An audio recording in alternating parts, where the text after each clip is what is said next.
Before we get into the case today, I love doing Murderess, and I know a lot of you love listening to it.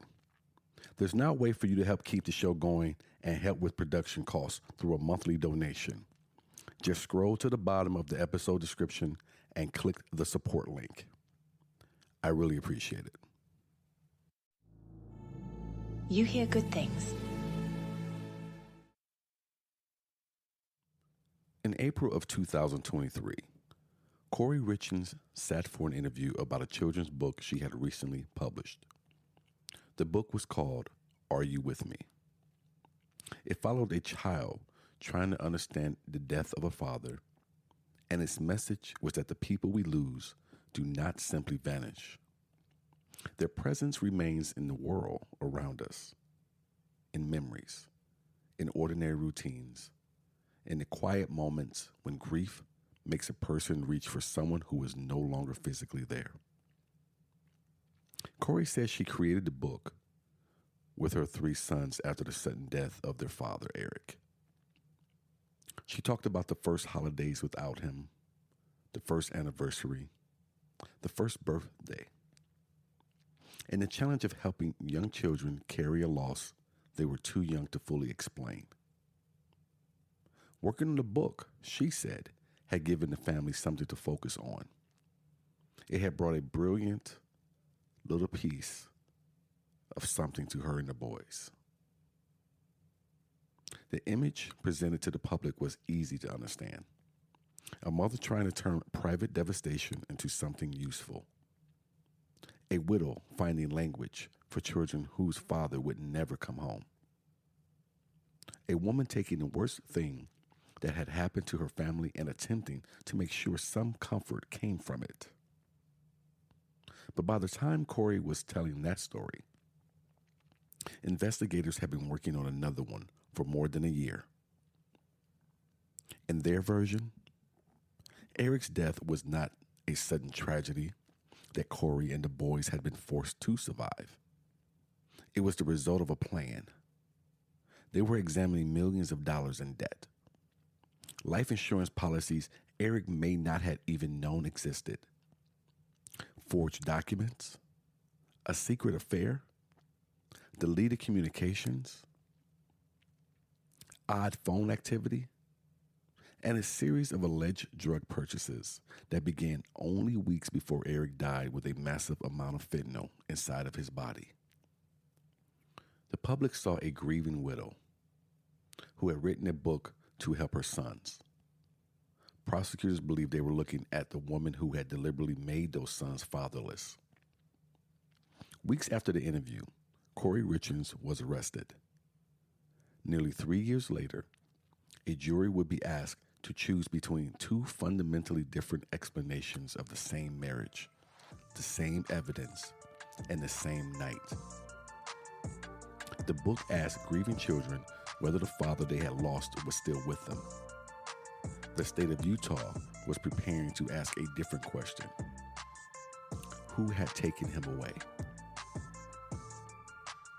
I am Sidney Smith, and this is Murderess Podcast. And this week's Murderess is Kouri Richins in the story, Are You With Me? Before the children's book, before the poison cocktail allegation, before Kouri became a name attached to one of the most closely watched murder trials in Utah, there was Eric Eugene Richins. Eric was born on May 13th, 1982, the oldest child of Gene and Linda Richins.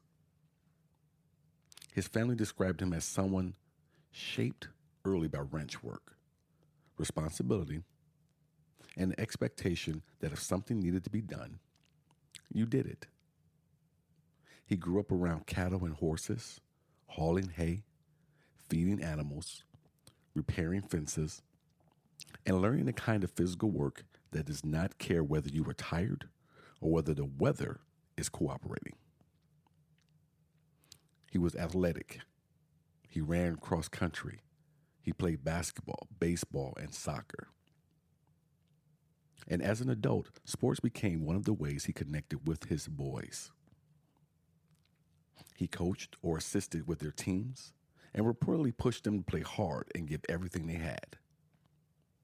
His obituary described him not simply as a father who attended games, but as a man deeply involved in the daily work of raising those three boys. Eric was an outdoorsman as well, hunting. He shot archery.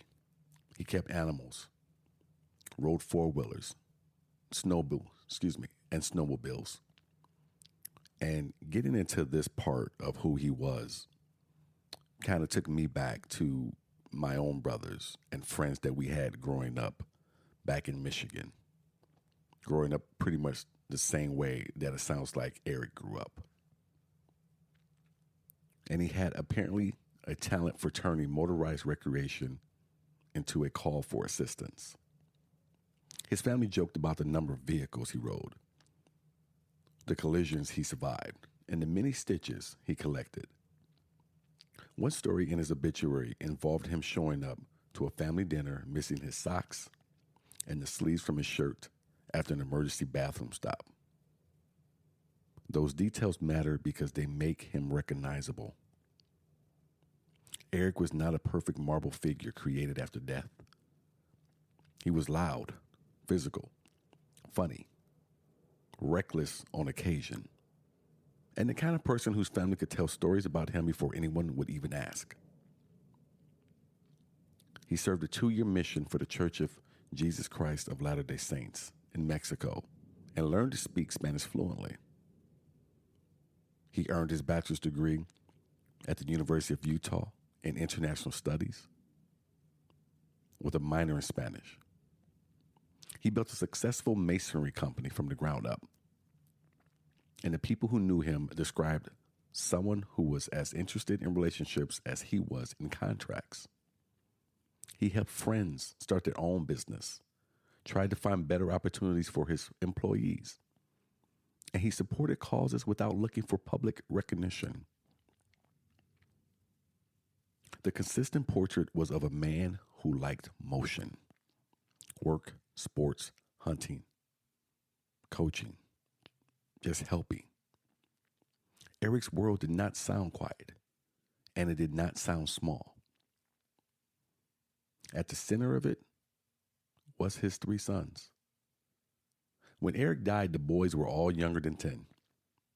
His obituary called him attentive and loving, and people knew the family said the boys idolized him. He was not merely just a provider. He was so much more for them. Teacher, coach, outdoor guide, and the person expected to be standing near them as they moved through childhood into the lives that came next. Kouri and Eric married in 2013 after the birth of their first son. 2 more boys followed. From the outside, their life displayed many of the familiar signs of success. Businesses, property, a large home, animals, trips, and plans that seem to keep expanding. But a household can look unified while the people inside it are already living under different versions of the truth. Eric believed he had built a business, accumulated property, and created protections for his children. Kouri was building her own real estate operation, one that appeared increasingly ambitious and increasingly expensive.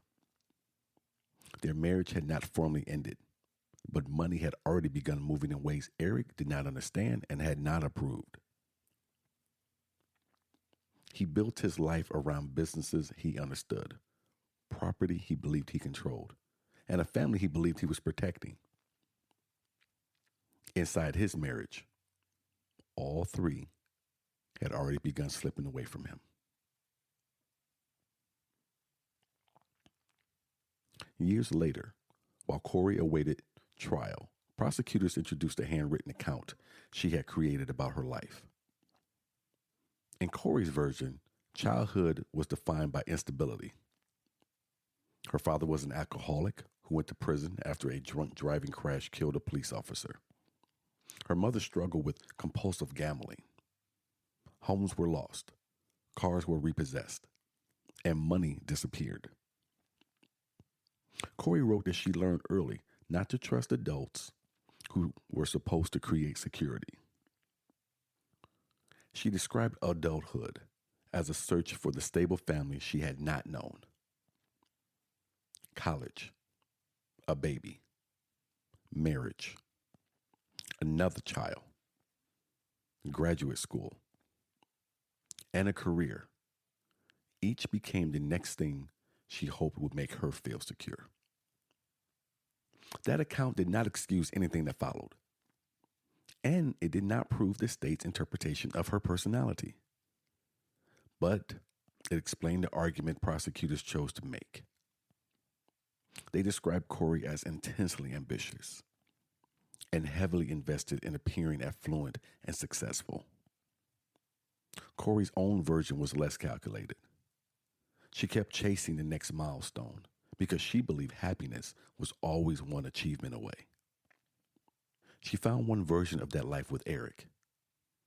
He owned a successful business, had property and deep family roots, and seemed to represent stability. But before their 2013 marriage, they signed a prenuptial agreement.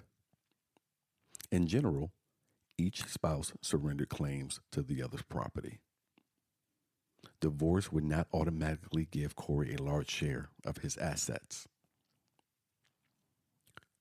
Death created different financial consequences.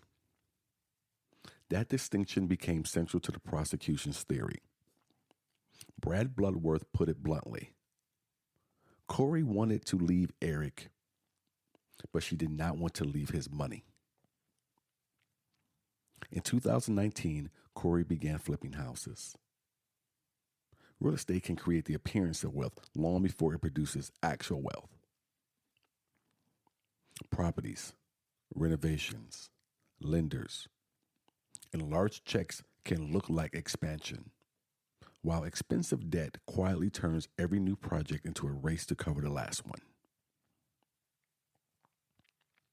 Prosecutors said Kouri used the power of attorney to obtain $250,000 in a home equity line against the family home, which had belonged to Eric before the marriage.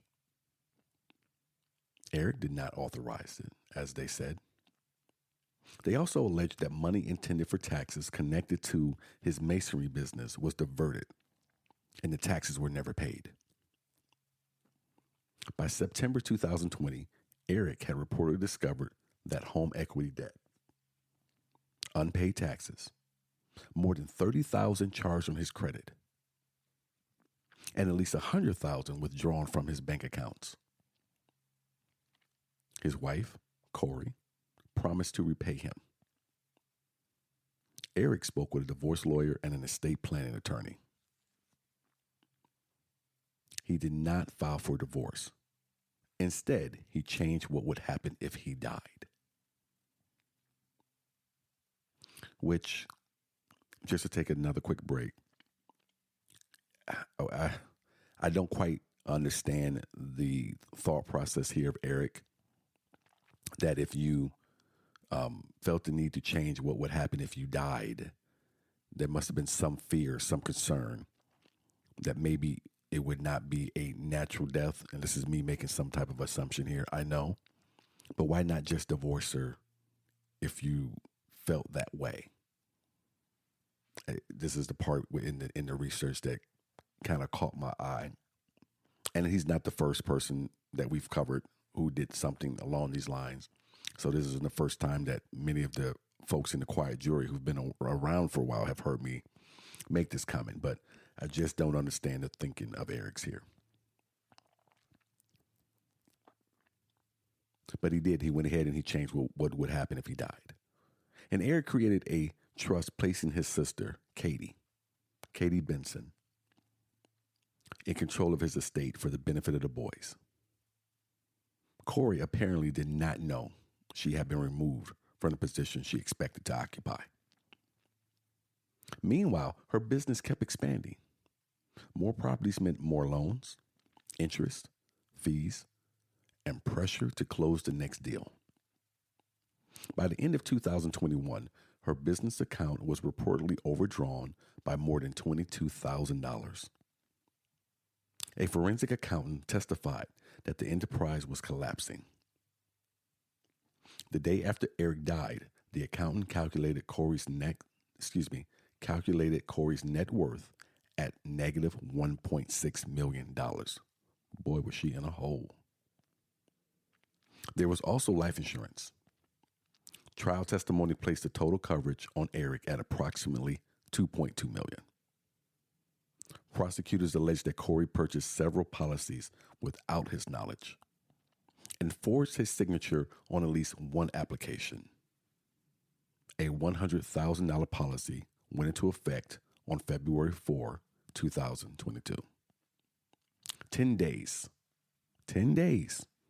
before the state said she first tried to poison him. After Eric's death, Kouri received approximately $1.3 million in insurance proceeds. By September, the accountant said, most of that had been spent, much of it paying down debt. Now, none of this proved murder. A person can commit financial fraud, betray a spouse, and still not be a killer. The defense repeatedly made that distinction. The accountant could explain the numbers, but she could not tell the jury those numbers caused Eric's death. Prosecutors asked jurors to consider the accumulation. A prenup that made divorce financially painful, a collapsing business, insurance tied to Eric's death, a secret estate plan Kouri did not know about, and a property closing she believed could transform her future. There was money attached to Eric's death. There was also money attached to almost every part of Kouri's life. The question was whether debt created a motive or simply made every decision look like one. While Kouri and Eric remained married, Kouri was also maintaining another relationship. Robert Joshua Grossman enters the picture.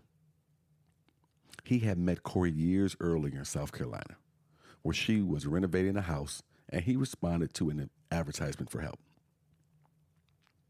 Their contact was not continuous, but around the beginning of the COVID-19 pandemic, Grossman moved to Utah to work with her on properties. The relationship had already become romantic. Grossman lived in one of the homes Kouri was flipping. He testified that there was no conventional employment contract between the two of them. He worked, she provided housing, she gave him money when he needed it, and she purchased 2 trucks for him over the course of their relationship. He loved her, and he believed she loved him. The jury saw long stretches of text messages between them. Some were affectionate, some sexual, some practical, and some focused on the possibility of a future. In December of 2021, Kouri booked a Caribbean trip for herself and Grossman, scheduled for the following April. Roughly 2 weeks before Eric died, she wrote that she wanted a future with Grossman and wished Eric could simply go away so that life could be perfect. She also imagined another life centered on a large property in Midway, Utah. A mansion she hoped to turn into an event venue. In messages, she pictured herself and Grossman there with a farm and the boys. Prosecutors presented those plans as more than fantasy. They argued that Kouri was designing the life she expected to begin after Eric was gone. Grossman's testimony was not that simple. On cross-examination, he agreed that the relationship was on and off. Some of the same messages the state presented as evidence of a plan also included discussions about ending the affair. He said The imagined future at the Midway property felt more like a fantasy than a settled expectation.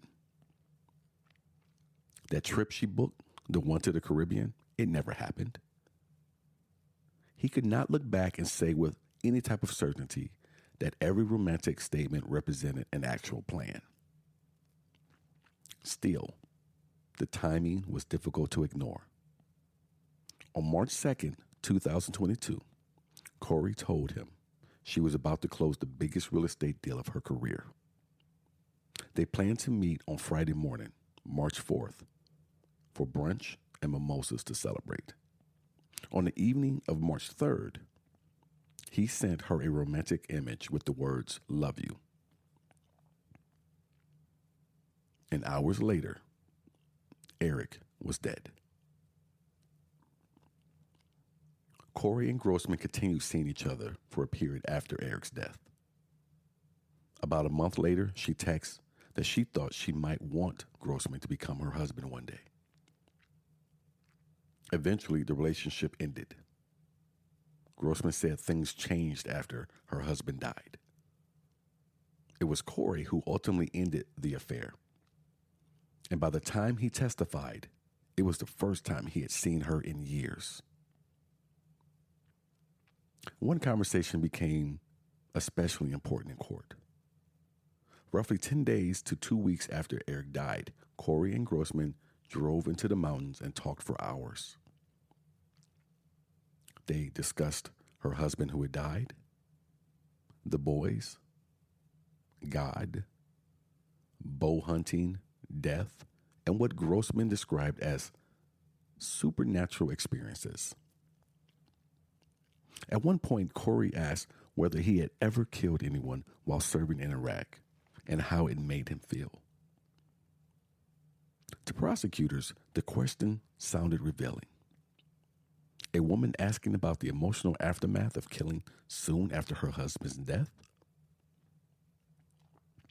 But Grossman had not understood it that way at the time. He said the conversation was broad, heavy, and connected to many subjects. He did not initially find the question unusual. His interpretation began changing after Kouri's arrest, when he contacted Eric's family and was put in touch with their private investigator, Todd Gabler. According to Grossman, Gabler told him that Kouri had killed Eric. From that point forward, he began re-examining old conversations with a different set of goggles. And isn't it amazing how we have all been through that? Maybe not about murder, but with any type of friendship, with any type of interaction. When you go back and you look at that old love affair you were in, that old relationship, that old friendship, and you have a clear gaze on it. And what you thought meant nothing meant something, and vice versa. So while I can see what Grossman was going through after having that conversation with Gabler, I guess you can also push back if you wanted to and say, well, couldn't we all look at a past conversation differently if someone gave us whatever piece of information they thought were true? So when the defense asked whether the killing question now seemed strange, Grossman did not give the state the clean answer it might have wanted. He said he could no longer tell. He had been confused for years. Grossman also testified that Kouri appeared to grieve after Eric's death. She did not seem happy that he was gone. He described her as changed in ways that seemed consistent with a person whose family had experienced something enormous. He said she spoke positively about Eric as a father and described him as phenomenal with the boys. The affair gave the state another possible motive and another imagined future. It also gave the defense a witness whose memories had been filtered through guilt, hindsight, and an investigator who told him what conclusion to reach before Grossman had finished deciding what he believed. Before anyone told him to look backward, Grossman heard grief. Once he was told Kouri was a killer, those same conversations sound different. The state's case did not begin with the drink beside Eric's bed. Prosecutors argued that before the fatal night in March, there had already been another attempt. To understand the allegation, the jury first had to enter the world of Carmen Lauber. Lauber had known Kouri for years through a house cleaning business operated by one of Kouri's relatives. She cleaned the Richins' home and sometimes worked on Kouri's properties. She also had a long history with drugs, including use, distribution, felony convictions, and participation in drug court. By the time she testified, Lauber had obtained immunity from multiple jurisdictions. Her protection depended on testifying fully and truthfully. The prosecution said that obligation gave her a reason to be honest. The defense said avoiding prison gave her a reason to tell authorities what they wanted to hear. Lauber testified that Kouri asked her to obtain illegal pain medication 4 times in early 2022, supposedly for an investor with a back injury. The first request was for some kind of opioid. Then, Lauber said, Kouri wanted something stronger. Lauber contacted an acquaintance away from Facebook because she did not want a written record of a drug request. That person connected her to Robert Crozier.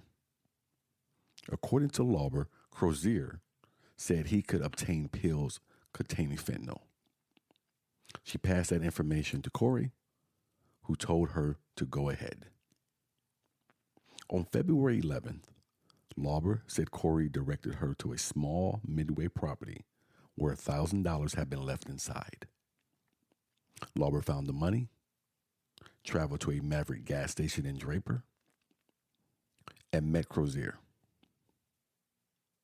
He took the cash and returned with a small bag of pills. Lauber testified that Kouri instructed her to leave them at that same Midway property where she hid them in a fire pit and marked the location with a brick. The original texts were gone. Lauber admitted deleting them because they documented illegal activity and drug court violations. But prosecutors presented phone contacts, Facebook messages, photographs, and location data placing Lauber and Crozier near the gas station on February 11th. Similar overlap appeared on the 26th of February and the 9th of March. That evidence corroborated meetings. It did not identify what was inside the pills. Crozier complicated the state's chain. In an earlier jailhouse interview, while detoxing and struggling to remember details, he agreed that Lauber knew she was buying fentanyl. At trial, he said that in early 2022, he was selling pharmaceutical oxy, not fentanyl, and did not begin selling fentanyl until later.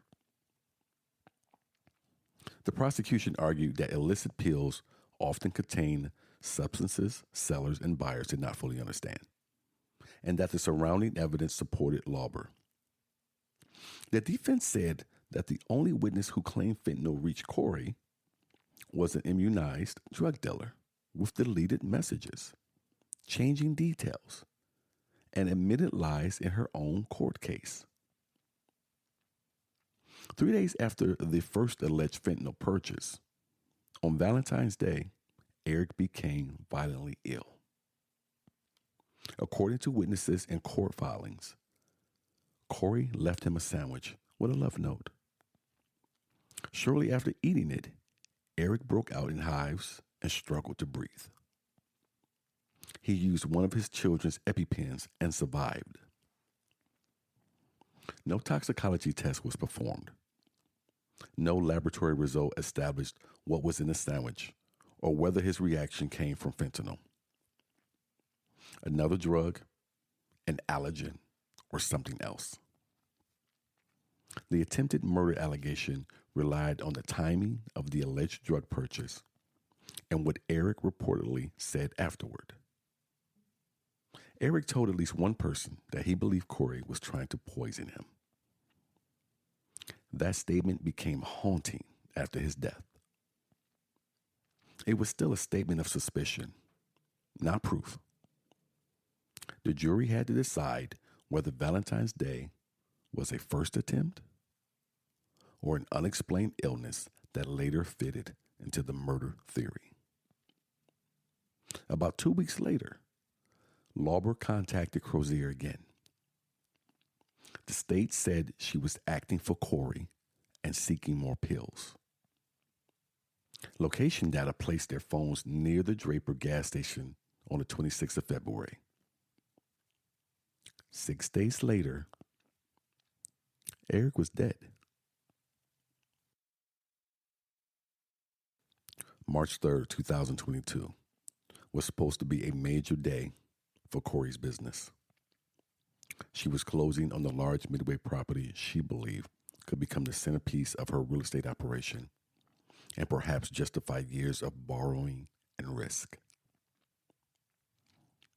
She and Eric celebrated that evening. What happened next came from Kouri's statements. The physical evidence, the phone data, and the conclusions each side asked the jury to draw from what no one directly witnessed. Kouri said she prepared a drink for Eric, described as a Moscow Mule, with other notes referencing a lemon drop style shot. Eric took the drink to bed. According to Kouri, one of their sons was having nighttime fears. So she went to lie down in his room and left her phone charging in the master bedroom. After 3 a.m, she returned. Eric appeared asleep. When she touched him, he was cold. At 3:22 a.m., she called 911. Emergency personnel attempted to revive him, but there was no return of circulation. Eric was pronounced dead at 3:58. At the scene, there was no obvious explanation. Kouri repeatedly told investigators that Eric did not use illicit drugs and had no suicidal history.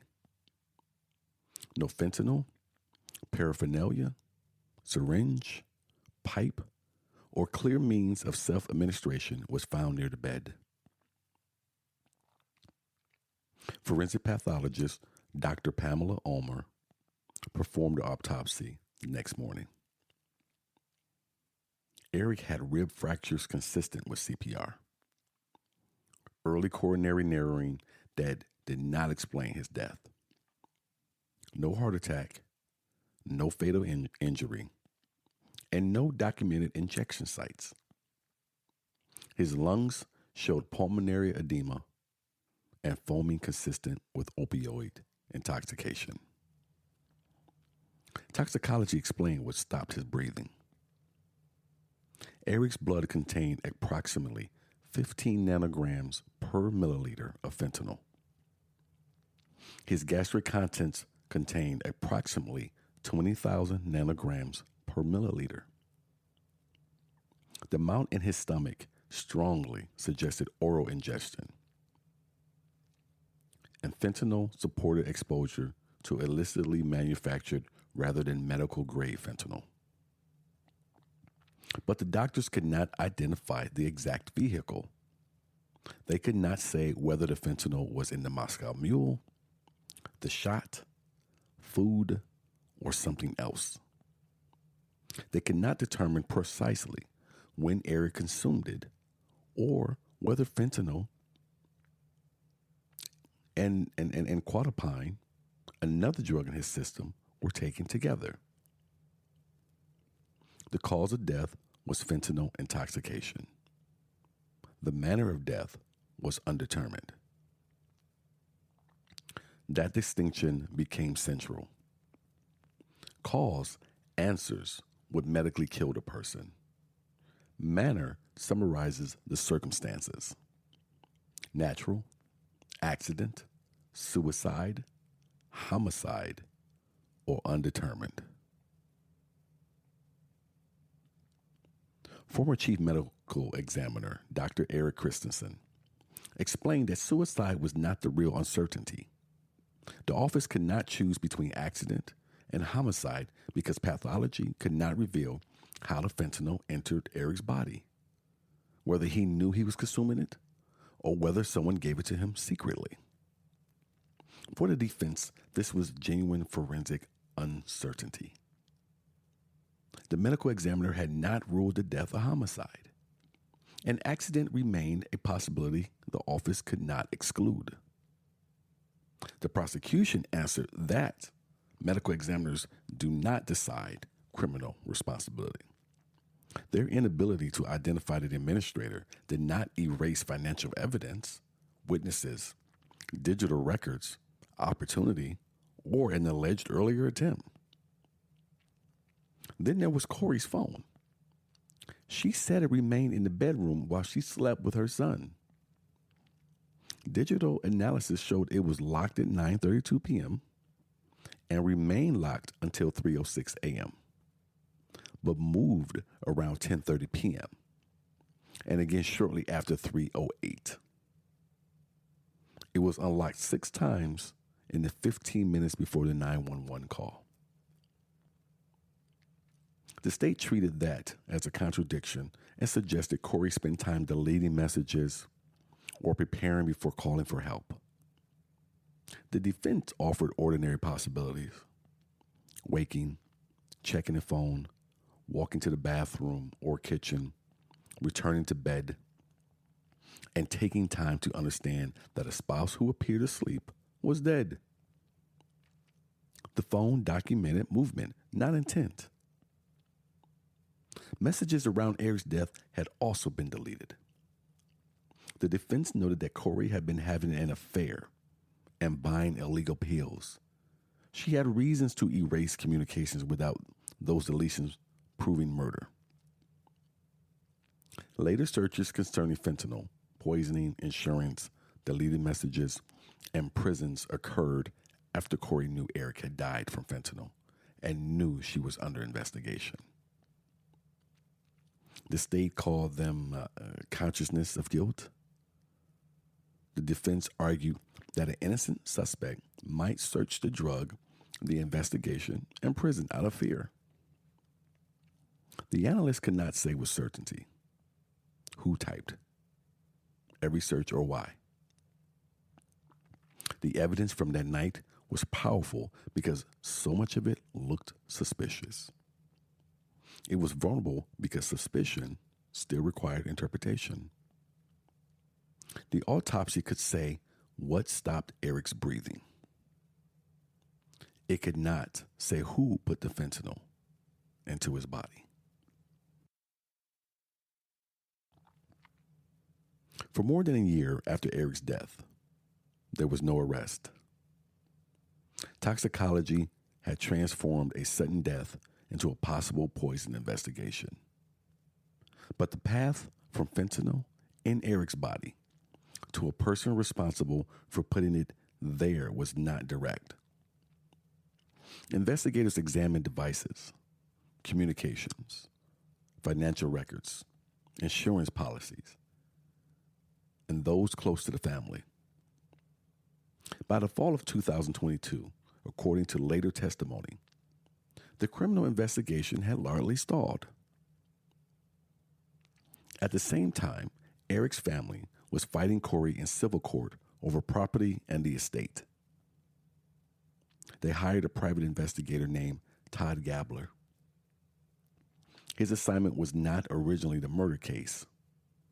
It was to investigate civil and financial matters for the family. But Gabler believed that anything relevant to Eric's death should be turned over to law enforcement. He interviewed between 40 and 50 people. He obtained phone billing records for Eric and Kouri. Hundreds of communications between Kouri and Carmen Lauber drew his attention. Lauber was not initially the only housekeeper being discussed. And Gabler admitted that at one point he wrongly accused Kouri of lying about the identity of a cleaner. Later, he confirmed that the person Kouri named really had cleaned for her. The mistake mattered because it gave the defense a clear example of Gabler interpreting incomplete information as deception. Gabler used covert GPS trackers on Kouri's vehicle, 2 vehicles associated with her mother, and a vehicle he believed might be used by Lauber. He met with law enforcement several times and shared his reports. In one email, he suggested that investigators approach Lauber while she was, quote unquote, on the ropes, in drug court, and likely to cooperate. The prosecution described Gabler as the person who provided the break in a stalled case. His phone record work pointed investigators toward Lauber, and Lauber eventually admitted participating in drug transactions for Kouri. Police could then compare her story with phone data, locations, payments, and other records. The defense described something more troubling. A private investigator hired by Eric's family committed to the belief that Kouri was responsible. Using surveillance methods police would have needed warrants to employ, and then feeding information to the official investigation. This is a piece to be interested in here.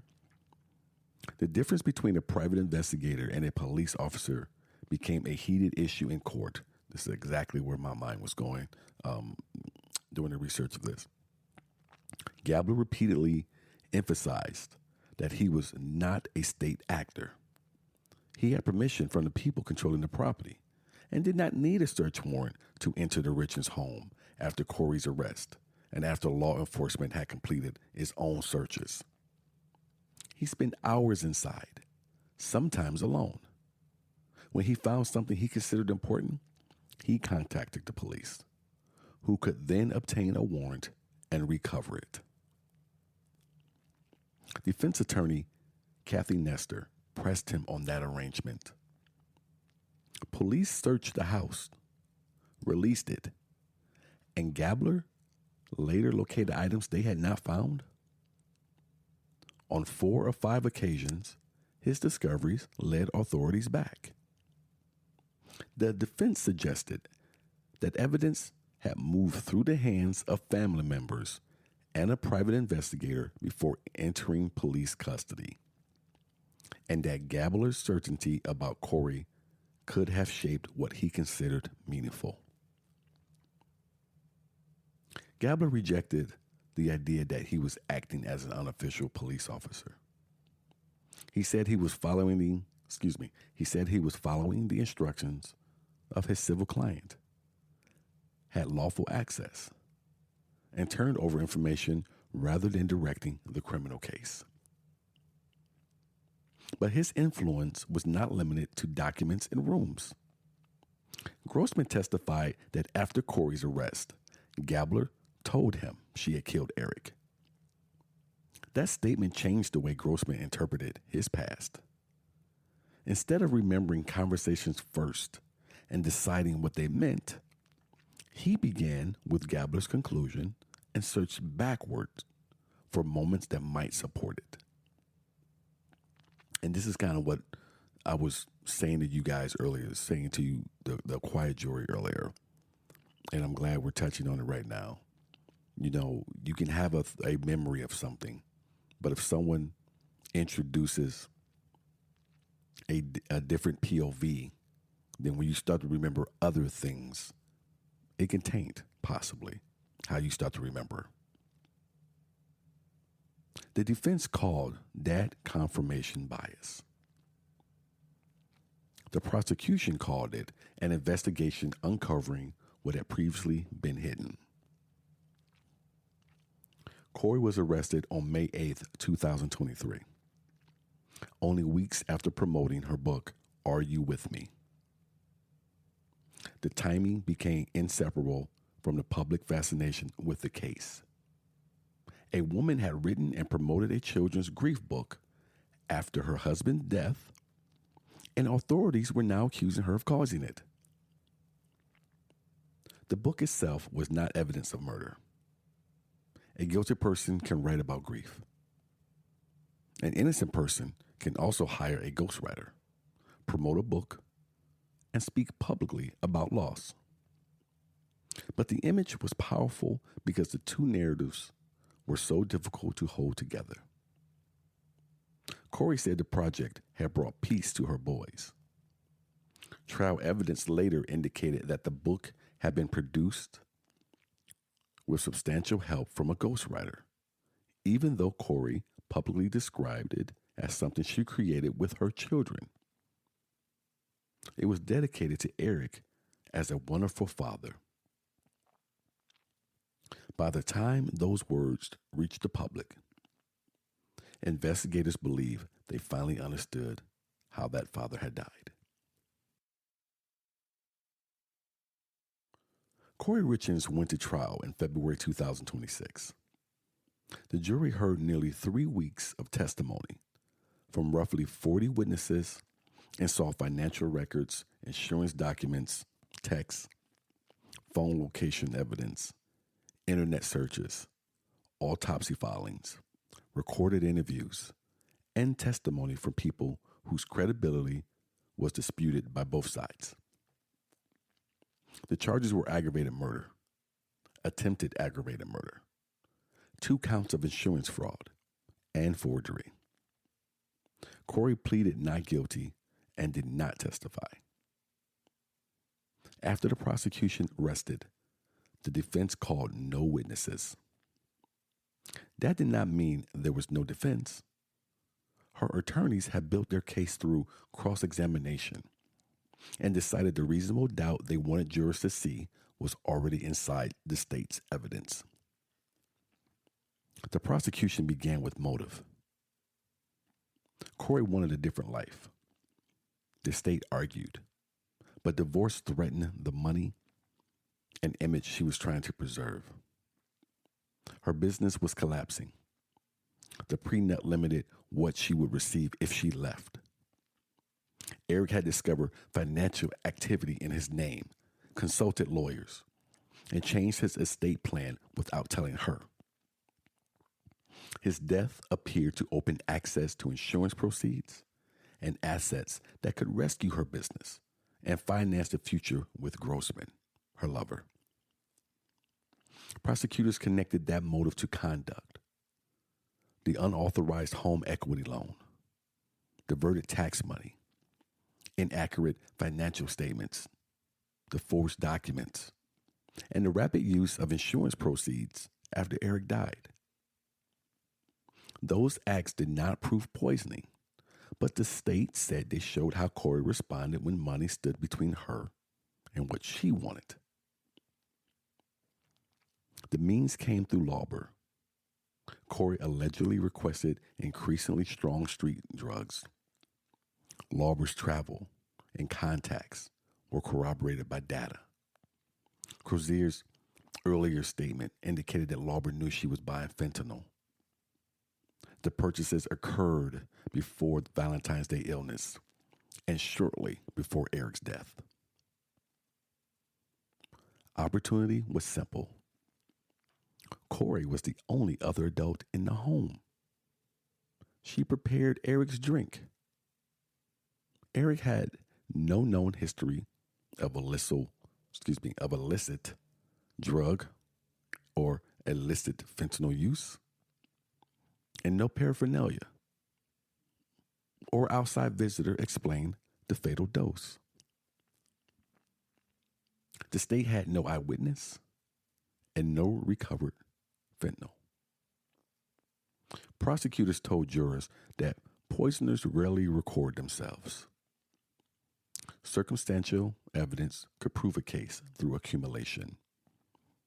The drug request, the sandwich illness, another purchase, a fatal oral dose, finances, the affair, deleted messages, phone activity, and later searches.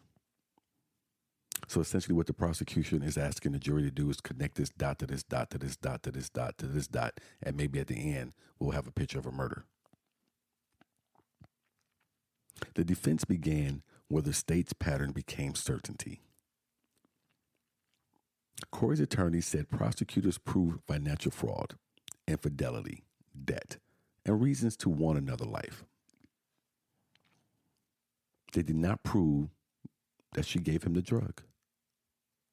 The medical examiner left the manner of death undetermined. No one saw her poison him. No drugs was recovered from the house. No scientific test linked the fentanyl in Eric's body to pills Lauber claimed she delivered. The defense also argued that Eric had Lyme disease and a history involving pain medication, and that investigators had not explored accidental ingestion with the same determination they brought to the homicide theory. Lauber faced serious criminal exposure and received broad immunity. She deleted messages, changed details, admitted lying in drug court. Crozier testified he sold oxy, not fentanyl, during that relevant period. The prosecution called his trial denial unreliable. The defense answered that evidence of a meeting was not proof of the substance exchanged. The phone evidence also depended on interpretation. Movement and unlocks did not show Kouri deleting a murder plan or staging a room. Later searches occurred after she knew she was suspected. And the defense argued that fear could explain those searches. The drink theory had the same gap. Eric swallowed fentanyl, but no witness or test established that it was inside the Moscow Mule that his wife had made.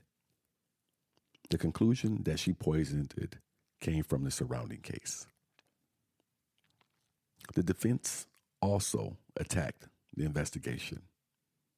Todd Gabler was hired by Eric's family, tracked Kouri and others, searched the home after police, found items officers had missed, advised investigators when Lauber might be vulnerable, and told Grossman that Kouri had killed Eric before Grossman reinterpreted his memories. Gabler insisted he acted legally and independently. I'm not saying this woman did not kill her husband, but I would strongly disagree with the statement there that the private investigator made. But he made it. So Gabler insisted he acted legally and independently. The defense argued that independence was not neutrality. Its larger accusation was confirmation bias. The affair became a murder plan. Fraud became homicidal motive. Deleted text became destroyed murder evidence. Fearful searches became consciousness of guilt. A complicated conversation became suspicious only after a witness was told what conclusion to reach. In closing, the defense asked whether each fact had another reasonable explanation. If it did, the state had not met its burden. The prosecution answered that an alternative is not reasonable simply because a lawyer can imagine it. Lauber was not a perfect witness the state selected. She was the person Kouri chose because she knew how to obtain drugs. The state granted immunity because solving a murder mattered more than prosecuting those transactions. The transactions where she played the middleman. Jurors could believe the portions of her testimony supported by independent data. No single piece carried the case. The state asked the jury to consider where all of them pointed together. And that is where the quiet jury sits. How many pieces of circumstantial evidence must point in the same direction before the absence of an eyewitness stops mattering? And when key links depend on compromised witnesses, interpretation, and an investigation that may have hardened around one suspect, when does a pattern become only a better story? The medical examiner could not choose between accident and homicide, but the jury would have to. The jury was out for approximately 3 hours. On March 16th, 2026, it found Kouri Richins guilty on all 5 counts: aggravated murder in Eric's death, attempted aggravated murder for the Valentine's Day incident, 2 counts of insurance fraud, and forgery. The verdict did not mean the jurors believed every word spoken by every prosecution witness. It did not transform every theory and closing argument into a scientific finding. It meant that after hearing the weaknesses and competing explanations, the jury found the combined evidence sufficient beyond a reasonable doubt. Kouri continued to deny killing Eric. Sentencing was scheduled for May 13th, 2026, the day Eric would have turned 44. By then, the court had heard the public version of the case for years. The widow, the book, the insurance, the affair, the pills, the mansion, the phone, the private investigator, the trial. At sentencing, the 3 people who had lived closest to the consequences were finally able to tell the court what the case had meant inside their lives. Eric and Kouri's sons did not read their own statements aloud. Therapists and advocates read the words they had written, exactly as the boys wanted them presented. The boys accused Kouri of being intoxicated, absent, neglectful, and controlling. They described being locked away, depending on one another for food and care, and watching animals suffer. They said their lives became safer after they went to live with Eric's family.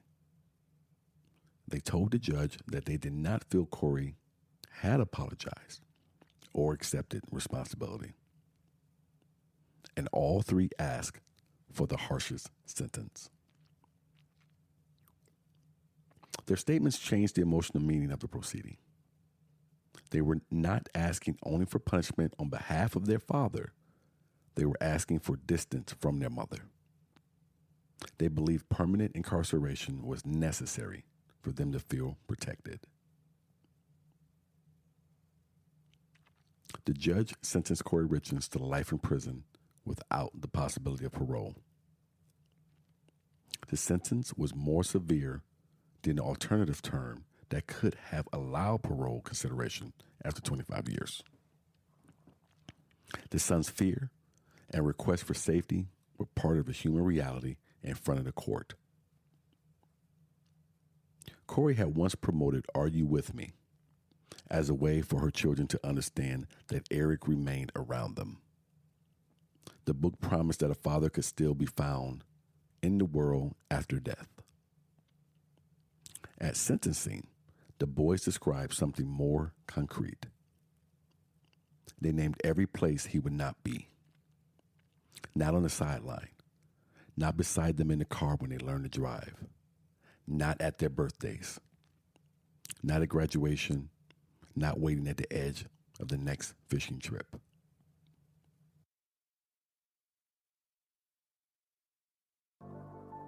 You've been listening to a production of Sidney Smith Creative, LLC, and the You Hear Good Things podcast network, all rights reserved. This episode is based on court records, police files, trial testimony, and contemporary reporting. Any reconstructed moments are grounded in verified evidence and are never used to change the facts of the case. Murderess Podcast is hosted and produced by Sidney Smith. Script and editorial development by Sidney Smith Creative. A You Hear Good Things Podcast Network production. For more true crime stories to stay with you, follow Murderess Podcast on your favorite platform. And if you'd like to help support the show and keep the quiet jury in session, there's a support link in the episode description. Go ahead and give it a tap. Until next time, stay curious, stay cautious.